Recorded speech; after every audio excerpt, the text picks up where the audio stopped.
Putri Catherine tak pernah menyangka akan menghadapi pengkhianatan dari dalam istana kerajaan. Namun, ketika Ratu Camilla mulai secara diam-diam memainkan kekuasaannya untuk menyingkirkan Pangeran William, segalanya berubah drastis. Saat William ditarik dari sorotan publik, bahkan anak-anak mereka pun mulai dijauhkan dari acara-acara resmi. Catherine mulai menyusun dan akhirnya menyadari jebakan yang terbentang di depannya. Apa yang ia temukan menghancurkan hatinya. Di balik pintu tertutup, ia menangis terseduh-seduh. Namun, di hadapan umum, ia bangkit dengan kekuatan yang tenang, namun tak terbendung. Ini bukan sekadar cerita tentang politik kerajaan. Ini adalah perjuangan seorang ibu, sikap teguh seorang istri, dan momen ketika Catherine melangkah maju untuk menyelamatkan suaminya dari mahkota yang mulai berbalik menentangnya. Camilla membungkam sang pangeran. Semua dimulai seperti bisikan perubahan-perubahan halus yang tak ada yang berani ungkapkan secara langsung. Awalnya, pidato William di acara amal untuk anak-anak didorong mundur tanpa alasan jelas. Lalu, dalam sebuah upacara peringatan, di mana ia diharapkan memimpin, nama William tiba-tiba lenyap dari rilis pers, menggantikan posisinya Ratu Camilla berdiri percaya diri di tengah panggung, dikelilingi oleh para tamu yang tersenyum dan para fotografer. Perbedaannya mungkin terlihat halus, namun sangat mencolok. William, sang calon raja, bukan lagi wajah utama dalam momen tersebut. Sorotan adalah Camilla. Penampilan publik mulai mengikuti pola tertentu. Pengamat kerajaan memperhatikan bahwa di setiap acara besar, Camilla selalu ditempatkan tepat di tengah dengan posisi yang sangat strategis. William, entah diselipkan di sudut foto resmi atau bahkan sama sekali absen. Dalam sebuah jamuan negara, kedatangan Camilla menjadi berita utama di halaman depan. William hanya disebut sekali, 2 paragraf di bawahnya dalam koran lokal. Seorang staf kerajaan dilaporkan mengatakan bahwa ia sedang memusatkan perhatian pada garis keturunannya. Buah frase langka yang memiliki makna lebih dari yang terlihat. Karena ini bukan hanya soal sorotan media, melainkan tentang kontrol. Di balik pintu tertutup, para staf mulai berbisik-bisik. Tim Camilla semakin tegas, mendorong agar mendapatkan peran yang lebih besar, pidato yang lebih panjang, dan penataan panggung yang lebih baik. Seolah-olah dia sedang mencoba membentuk ulang monarki dengan dirinya sebagai pusat, klaim salah satu sumber internal. Sementara itu, jadwal William mulai menjadi misteri. Kegiatan resminya, yang dulunya diumumkan dengan bangga, kini diam-diam ditunda atau hilang begitu saja dalam keriuhan. Ada desas-desus tentang tumpang tindih jadwal. Bahkan Akara sengaja diatur waktunya untuk menutupi kehadirannya. Mulai memperhatikan hal ini di media sosial, orang-orang mulai mengajukan pertanyaan yang tidak diungkapkan oleh pers. Di mana William, postingan blog, cuitan, bahkan halaman penggemar keluarga kerajaan mulai menyoroti kekhawatiran yang sama. Dia calon raja, tulis salah satu pengguna. Lalu kenapa rasanya seperti dia sedang disembunyikan? Pertanyaan itu menggantung di udara, tanpa jawaban yang jelas. Bahkan koresponden kerajaan yang sudah lama bertugas mulai berspekulasi, awalnya dengan hati-hati, namun kemudian lebih terbuka karena pola yang terjadi terlalu kuat untuk diabaikan. Camilla, yang dulu dikenal sebagai pendamping yang berhati-hati, kini tampak sedang memainkan peran yang lebih besar dan lebih berani. Kesehatan Charles dipertanyakan, dan masa depan takhta dalam ketidakpastian, Camilla tampak semakin maju ke depan. Namun, ia tidak melakukannya sendirian. Ia melangkah melewati orang lain dan orang yang dilampaui itu adalah William. Ini bukan insiden terisolasi atau kesalahan penjadwalan yang ceroboh. Ini adalah pesan yang dibangun dengan hati-hati dan diulang secara konsisten. Camilla menguasai momen ini. William berdiri di belakang. Namun, ada seseorang yang mengamati semua ini. Seseorang yang tidak akan membiarkan hal itu terjadi begitu saja. Bagi Catherine, Putri Wales, ini bukan hanya soal gelar atau posisi. Ini tentang keluarga, dan dia sedang bersiap untuk mengungkap sesuatu yang jauh lebih dalam daripada yang diperkirakan siapapun. Jebakan diam-diam telah dipasang.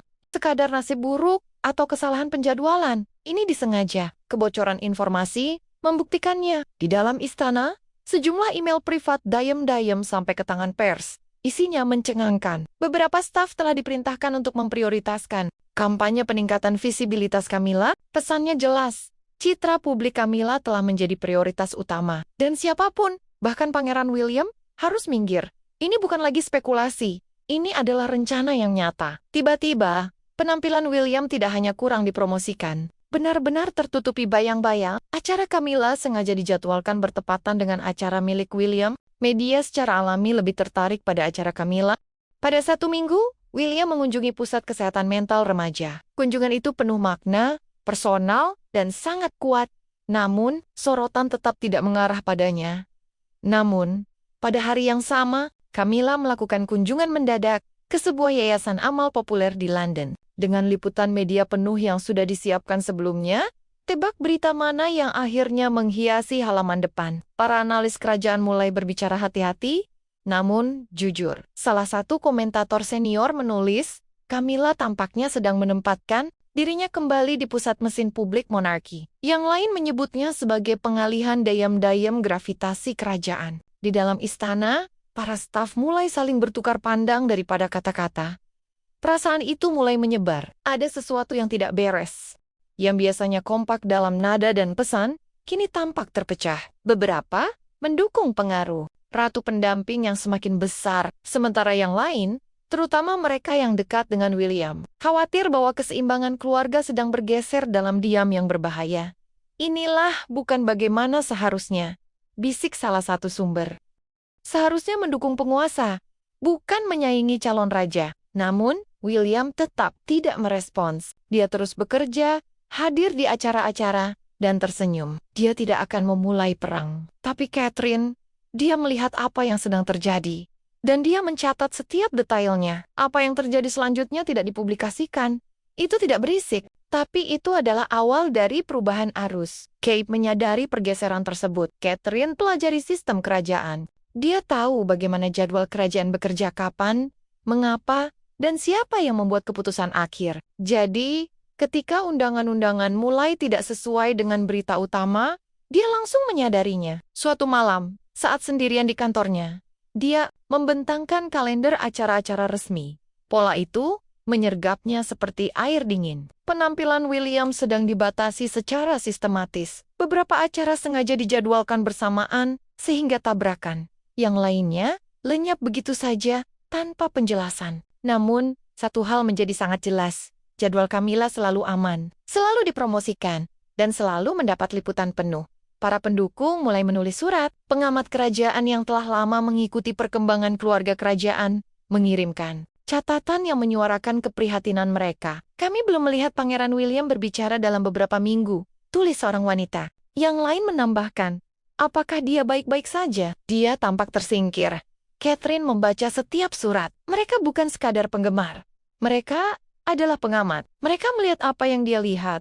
Yang lebih mengkhawatirkan adalah pergeseran. Perhatian terhadap yayasan amal milik William dulu menjadi bagian penting dari kalender kerajaan. Kini isu-isu yang diperjuangkan William mulai dilupakan oleh pers.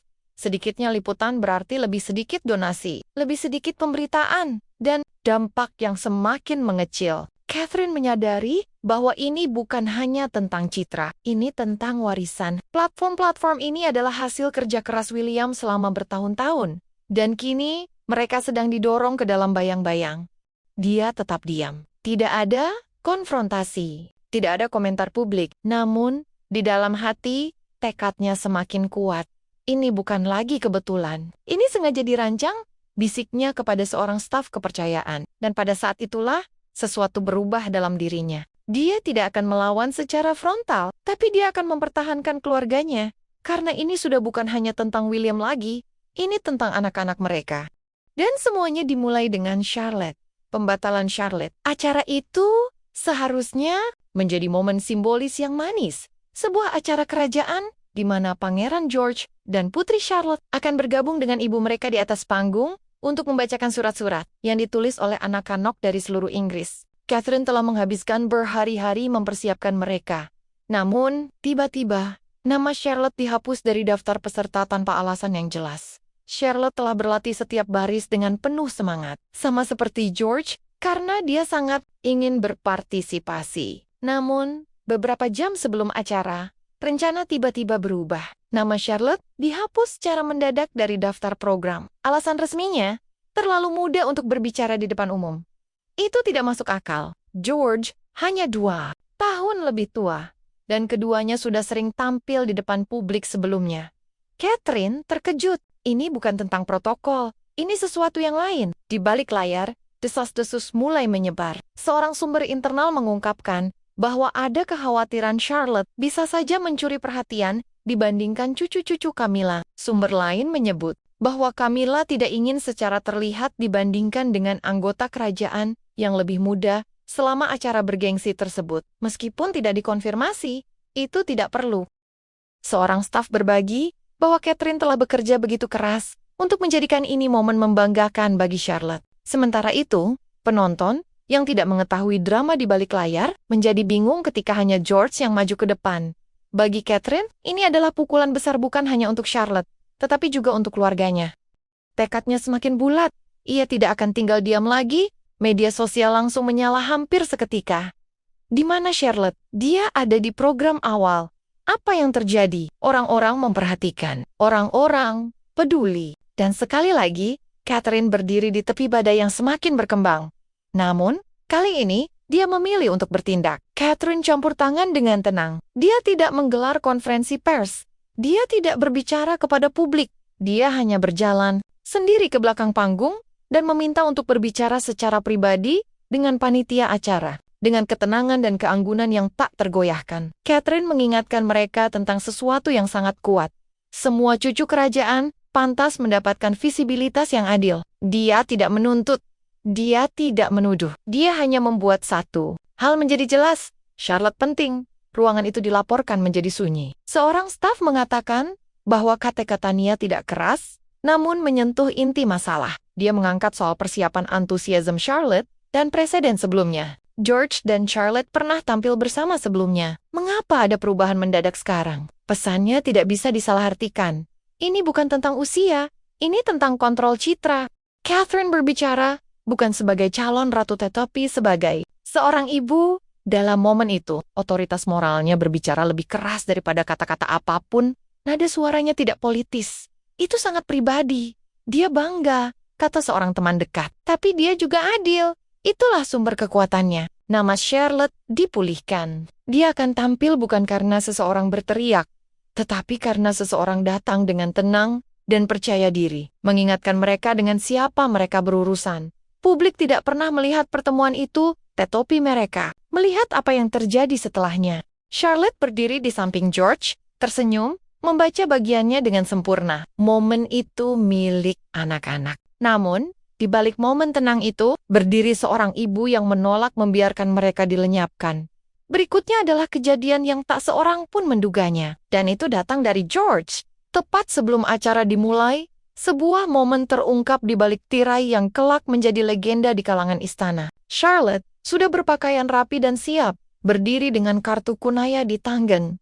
Antusias, namun sedikit ragu. George memperhatikannya. Dia bisa merasakan ketegangan dan kekecewaannya dari insiden sebelumnya hari itu. Tanpa banyak bicara, George menghampiri adiknya. Dia menatap mata Charlotte dan berkata pelan, "Kamu bisa melakukannya. Aku tahu kamu bisa." Kata-katanya sederhana, tapi penuh makna. Charlotte menarik napas dalam-dalam, senyumnya kembali muncul, dan ketegangannya mulai mereda. Hanya memberikan dukungan kepada saudaranya. Dia mengingatkannya bahwa dia tidak sendirian. Momen itu, meski kecil, menjadi simbol solidaritas keluarga kecil. Itu sebuah pengingat halus bahwa mereka saling memiliki satu sama lain. Para analis membaca momen itu dengan cermat. Ini bukanlah pengunduran diri, kata salah satu ahli. Ini adalah pesan. William mempercayai Catherine untuk menjadi setara dengannya. Dan saat ini, menjadi tamengnya. Dalam privasi, dia menyampaikan, Paris, kepada seorang staf senior, dia dilaporkan berkata, Kat yang memimpin kali ini. Dia sudah membuktikannya. Ini bukan tanda kelemahan. Sebaliknya, ini adalah bentuk kekuatan yang berbeda. William menunjukkan bahwa dia tidak hanya sebagai pemimpin, tetapi juga sebagai mitra yang mendukung. Dengan mundur selangkah dan membiarkan Catherine mengambil alih, dia mengirimkan pesan kuat tentang kesetaraan dalam pernikahan mereka dan kepercayaan mutlak pada kemampuan istrinya untuk melindungi keluarga mereka. Di tengah badai politik istana, langkah ini menjadi simbol persatuan dan kebijaksanaan. Jika cerita ini membuatmu terinspirasi oleh keteguhan Catherine dan cinta kasih keluarganya, jangan lupa untuk memberikan like dan membagikan video ini kepada teman-temanmu. Karena setiap cerita besar layak untuk dibagikan.